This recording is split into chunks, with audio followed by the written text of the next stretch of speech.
Ok, recebi uma sugestão de tópico muito legal para vídeo, que é o seguinte: a importância da organização. Bore, fala sobre a importância da organização.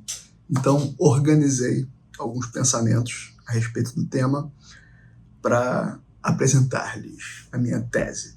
Então, seguinte, organização é o que? É uma competência.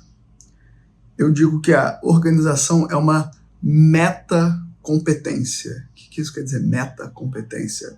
Meta quer dizer o que vai além de. Então, metaverso, o que está além do universo. Metafísica, está além do plano físico. Metacompetência é uma competência que está além das outras competências. Ela é como se ela fosse uma macrocompetência, onde as outras competências são construídas em cima. Ela é uma competência que permeia todas as outras. Quando eu falo sobre organização, eu estou falando principalmente sobre a capacidade de organizar os seus próprios pensamentos. Você consegue trazer ordem ao caos, à aleatoriedade. Você consegue organizar a aleatoriedade. Então, alguém que é organizado, que consegue organizar seus pensamentos, que consegue categorizar informação, que consegue organizar o caos, ela vai desempenhar melhor, independente da atividade que seja. Por isso que é uma metacompetência, uma competência que está além das outras. É uma competência que você traz consigo para as outras. Você vai aprender boxe, se você tem um pensamento organizado, você vai ser melhor do que o cara que também vai começar junto com você e que tem um pensamento desorganizado, e assim por diante. Então, organização, por isso, é um precursor do sucesso. Sucesso, eu digo, não a ideia senso comum de ter uma Ferrari e uma mansão. Não, sucesso eu quero dizer desempenhar algo de maneira bem sucedida. Você conseguir desempenhar algo de modo eficaz. Então, a organização é um precursor do sucesso, ele é um ingrediente, ele precede o sucesso, é um ingrediente quase que necessário para o sucesso. E a organização, se ela não fez parte da sua criação, é algo que você vai ter que desenvolver eventualmente no momento de necessidade. Quando as contas apertarem, quando você estiver numa como é que fala? Uma sinuca de bico, uma saia. Quando você estiver num aperto, quando você precisa que algo dê certo, esse é o momento onde você vai ter que aprender a se organizar. E eu digo isso por experiência própria, porque organização fez parte da minha criação, muito. E mesmo assim, em momentos onde, a coisa apertou, eu tive que desenvolver ainda mais organização em outras esferas para conseguir dar certo, para conseguir fazer aquilo dar certo. Então, quando você precisa que algo dê certo, você vai ter que se organizar.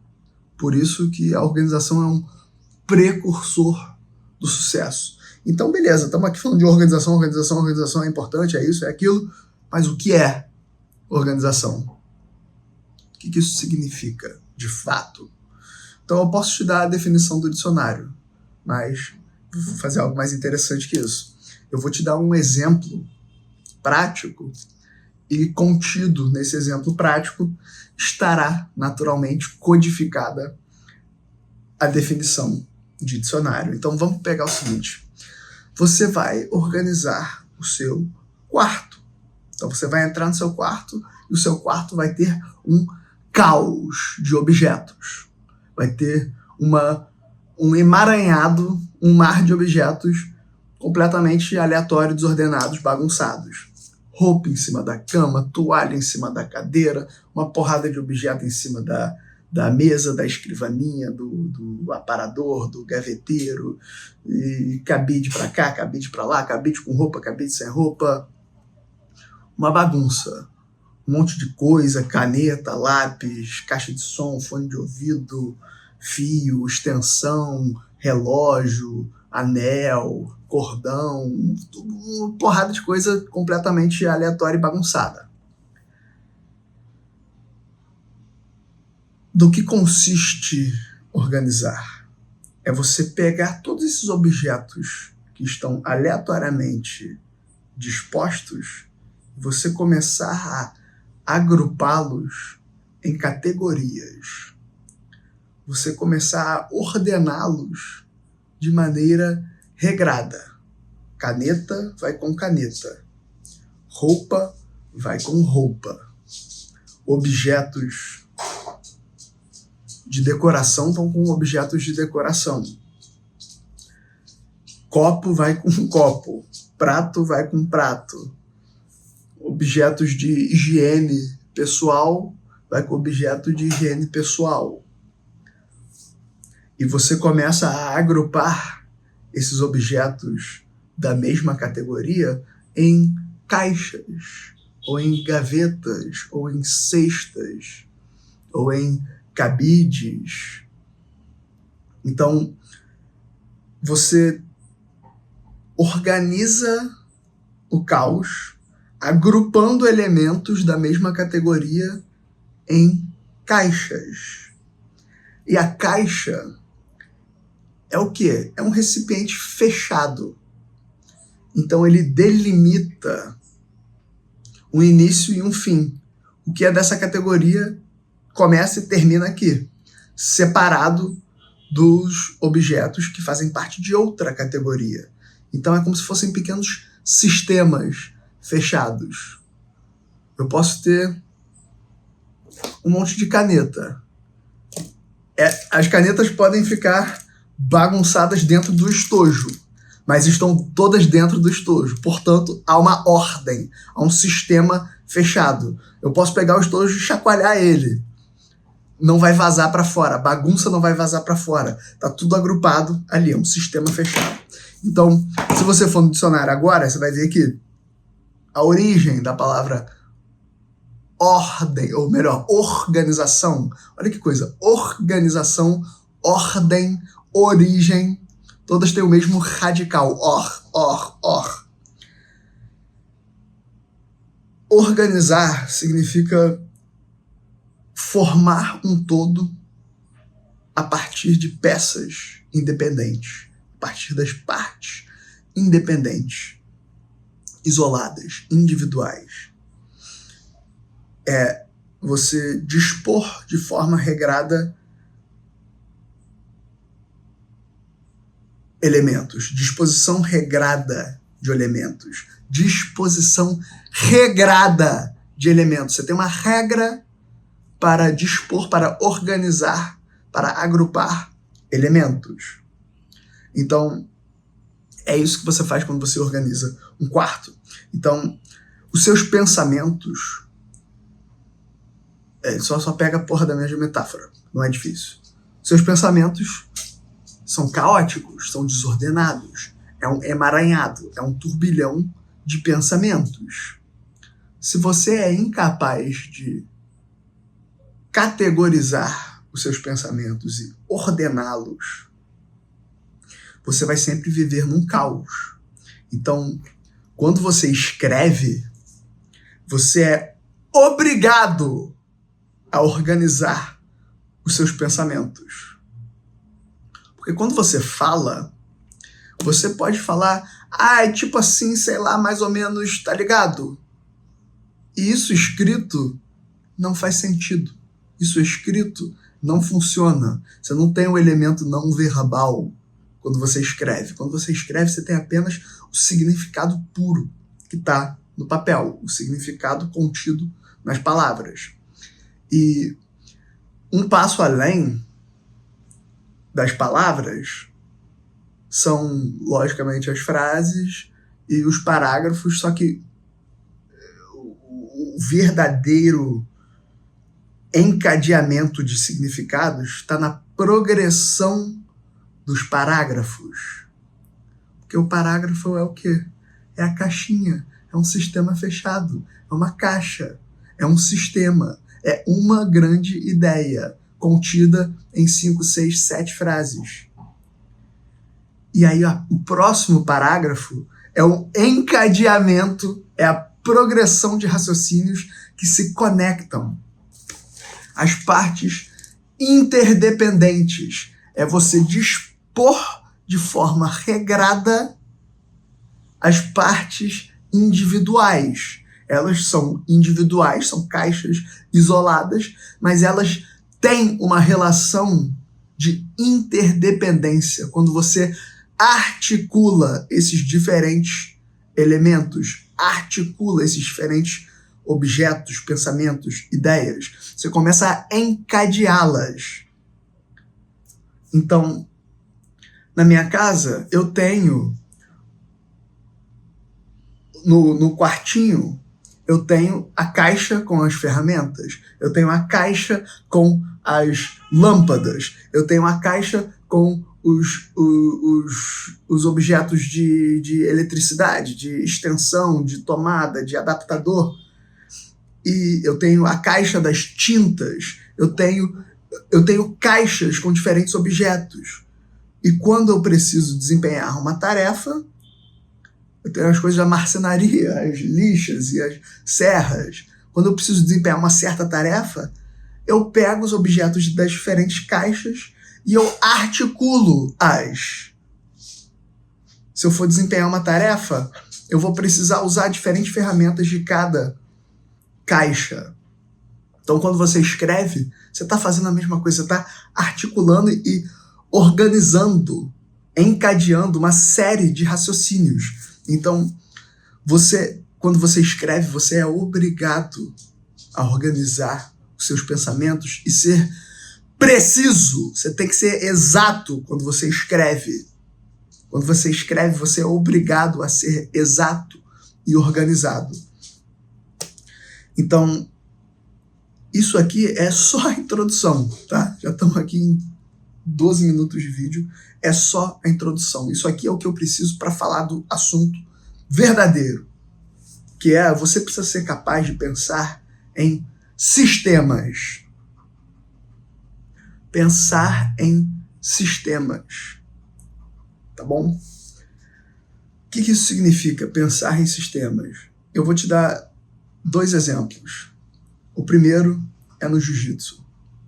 Você tem 2 tipos de pessoa que praticam jiu-jitsu. Você tem o cara que vai para a academia de jiu-jitsu e ele tá ali, ele presta a atenção que ele tem para dar. Pode ser muito, pode ser pouco, pode ser variável, cada dia é um pouco mais, um pouco menos, é diferente. E ele apenas está aberto a receber o que está sendo entregue. Ele só colhe o que está na superfície. Então, cada dia o professor ensina uma posição nova, uma defesa nova, um ataque novo, uma raspagem nova, diferente. E esse cara, ele está só absorvendo o que o professor mostra. Ele está colhendo a informação que está na superfície. E talvez ele pega aquilo e ele tenta fazer, e se der certo, ele continua fazendo. Se não der certo, ele ignora e tchau. E essa aula de hoje foi inútil, porque nunca vou fazer isso na vida. Não funciona, não encaixa no meu jogo, não faz sentido pro meu biotipo, etc e tal. Não funciona para mim, isso foi inútil. E beleza, espero que amanhã aprenda algo que eu consiga usar. Um novo super ataque, uma nova super defesa que vai ser o meu novo as na manga. E esse cara, ele aprende passivamente, tá? Ele tá com o copo dele e o copo dele é a atenção dele, né? É a atenção que ele presta.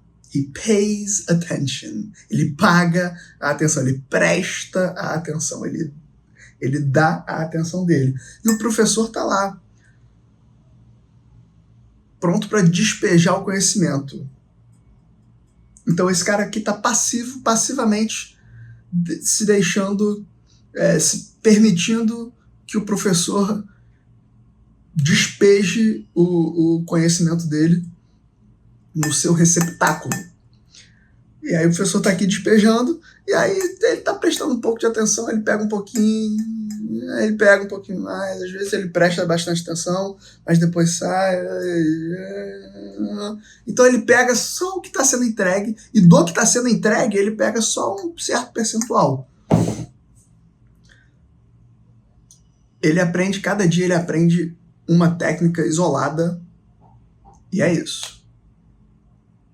Agora você tem o outro cara, que ele tem um pensamento um pouco mais organizado, um pouco mais sistemático, um pouco mais meta. Ele, além do que o professor está ensinando hoje, ele está olhando um nível mais a fundo, que é qual? O professor está mostrando uma posição e ele está pensando, essa posição, ela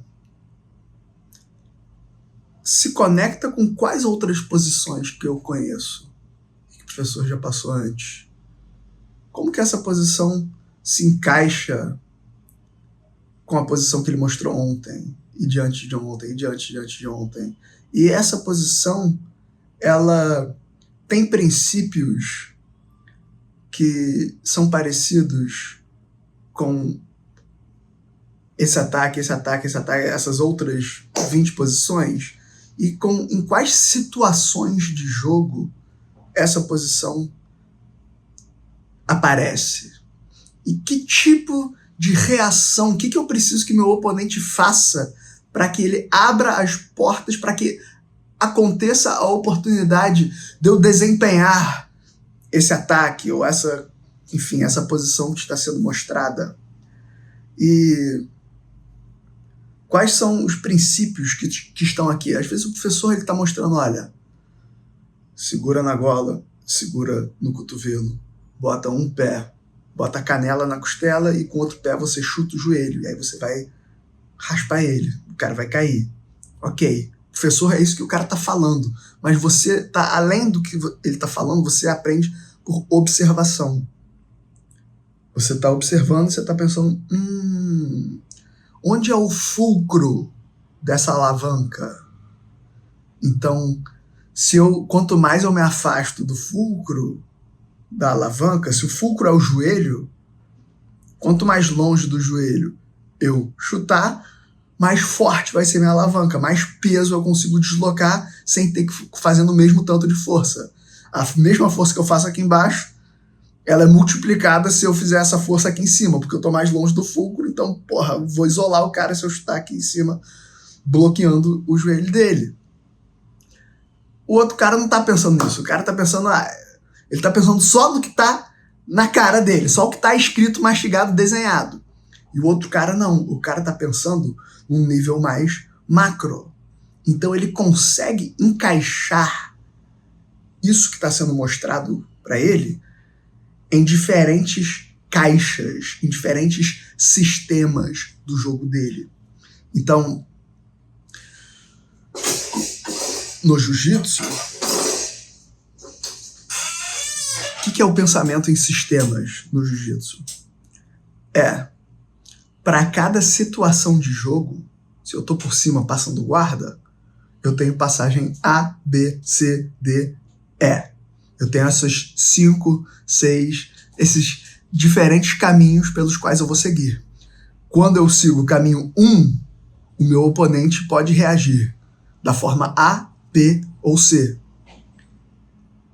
Ele reagindo A, eu vou ter mais A1, A2, A3, vou ter mais opções. Se ele reagir com B, eu vou ter B1, B2, B3. Se ele reagir com C, eu vou ter opção C1, C2, C3. E assim vai. É um decision tree, né?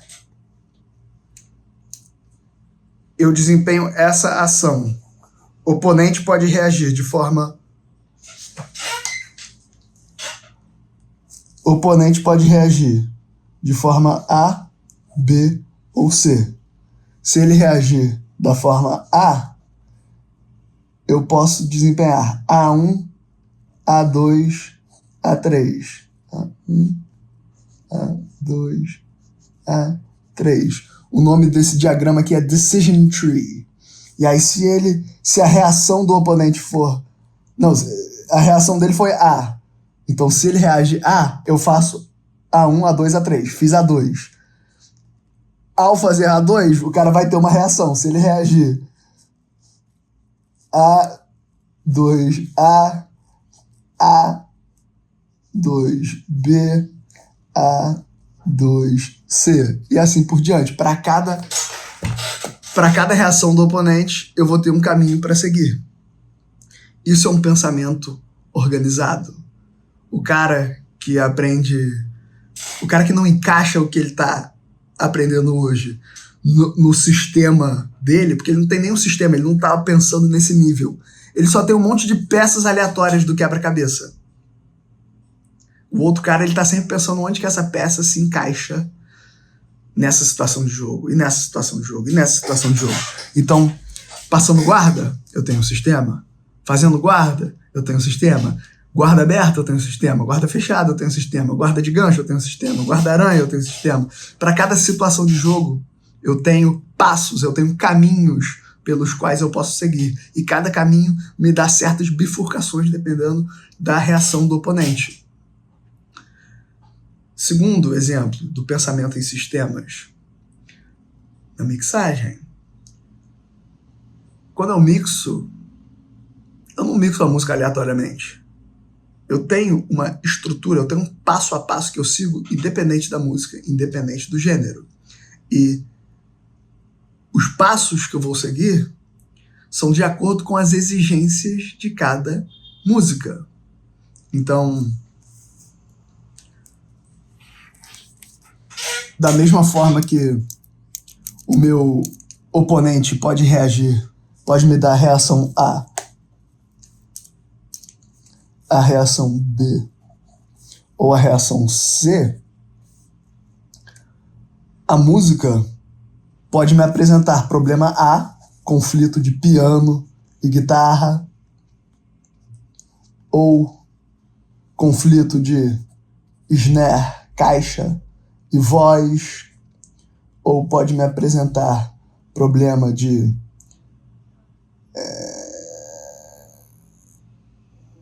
vocal e melodia, clássico também.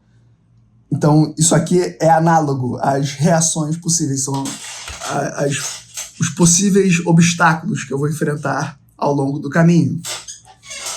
E para cada situação, conforme as exigências da música, conforme as exigências do combate, eu tenho uma reação. Mas eu tenho já uma estrutura organizada que eu aplico para toda música, para todo oponente. Eu tenho o meu repertório e ele está organizado conforme as exigências de cada música. Então, quando eu mixo, eu não mixo a música aleatoriamente o que der vontade na hora que der vontade. Primeiro, eu tenho a minha macrovisão de música, de áudio, de mixagem, masterização, que é o que eu chamo de o idioma da mixagem, conceitos e fundamentos de mixagem, que é você primeiro entender o que você está ouvindo. Porque uma coisa é entender musicalmente as notas, a melodia, a harmonia, os instrumentos, a letra. Eu entendo a instrumentação, eu entendo que está rolando acorde 1, acorde 2, acorde 3, eu entendo que tá rolando de 4 em 4 compassos. Você tá entendendo a nível musical, ok.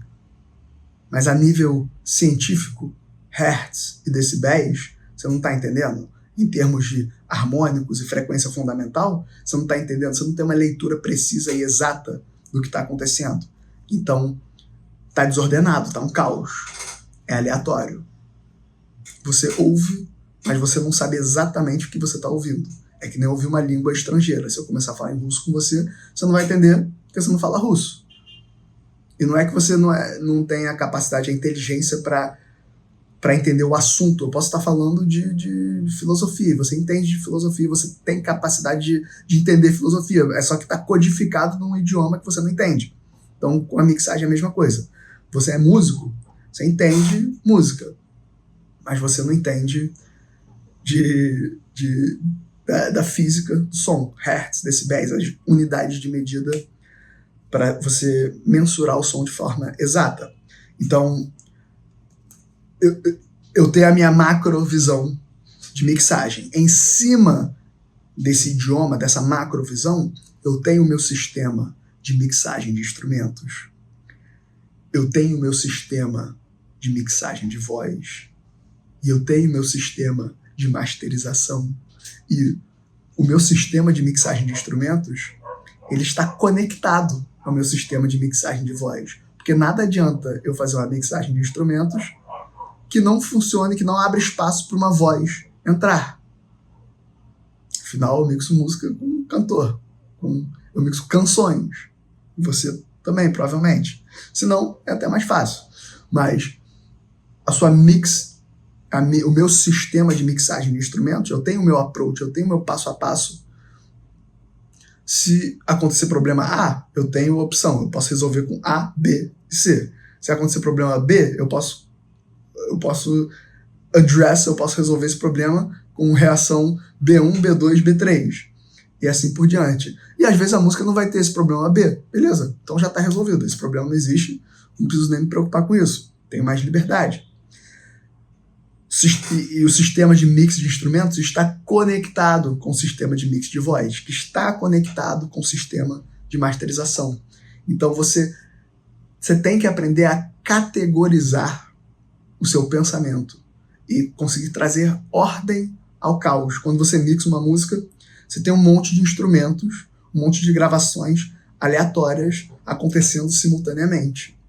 E elas não estão sonoramente organizadas. Você tem muita sobreposição de informação, tem coisas disputando por atenção na mesma região, e é isso que faz soar embolado. E a gente quer organizar. Eu digo que dentro dos cursos eu falo para todo mundo que mixagem é gestão de espaço sonoro. Gestão é organização, mesma coisa. Então, é você gerir os elementos num espaço finito. É que nem organizar um quarto. É o exemplo que eu dou direto. É você organizar os diferentes instrumentos, os diferentes objetos, os diferentes móveis dentro de um quarto, dentro de uma sala. Se está tudo grande, vai faltar espaço. Então você tem que saber o que tem que ser grande, o que tem que ser pequeno. E qual é o espaço que esses objetos pequenos devem ocupar, qual é o espaço que esses objetos grandes devem ocupar, e assim por diante. Ok? Tenho certeza que fez sentido. Se você gosta disso aqui, e você quer aprender de fato a mixar que nem gente grande, não que nem um amador, você quer de fato conseguir ter qualidade profissional e fazer isso por conta própria, sem ter que contratar alguém, ou depender de um grande estúdio, ou ficar pagando toda vez que você quiser fazer uma música. Se você já tem uma interface, já tem um microfone, você já toca, você já está gravando suas músicas, mas você não está com a qualidade que você quer, vai nos links aqui na descrição. Começa com o idioma da mixagem, que é o curso básico, é o Conceitos e Fundamentos. Tá? Não adianta você fazer um curso mais caro, mais avançado meu. Adianta, mas você não vai reter, você não vai conseguir absorver tudo se você não fizer primeiro Conceitos e Fundamentos. Conceitos e Fundamentos é você entender a língua. Tá? Se você fizer o meu curso avançado de mix de instrumentos, você provavelmente vai colher 50% do que eu estou ensinando ali. Se você fizer primeiro Conceitos e Fundamentos e depois fizer mixagem de instrumentos, você vai colher 100%. Porque você entende a língua e você já tem uma estrutura, uma macroestrutura para encaixar essa peça em cima. Se você pegar só a mixagem de instrumentos avulso, ele vai ficar solto. Você vai saber lidar com os instrumentos, mas você não vai saber conectar isso num sistema maior. E a vida é isso, as coisas não estão soltas e dispersas. Você tem que ser capaz de conectar as coisas, de articular as diferentes informações. Conhecimento é isso. É você conectar informações avulsas. Informação, dados, é isso. É uma informação avulsa, aleatória. Não serve para muita coisa. Não está conectado com nada. Conhecimento é você pegar as diferentes informações, agrupá-las e você conseguir produzir sentido, significado e utilidade com essas informações conectadas. Faz sentido? Eu sei que fez. Comenta, se inscreve, dê sugestões de tópicos para os próximos vídeos e adquira o idioma da mixagem, conceitos e fundamentos. O link está na descrição, tá bom? Segue no Instagram, @Boricelli, tamo junto, produtores no topo. Fé.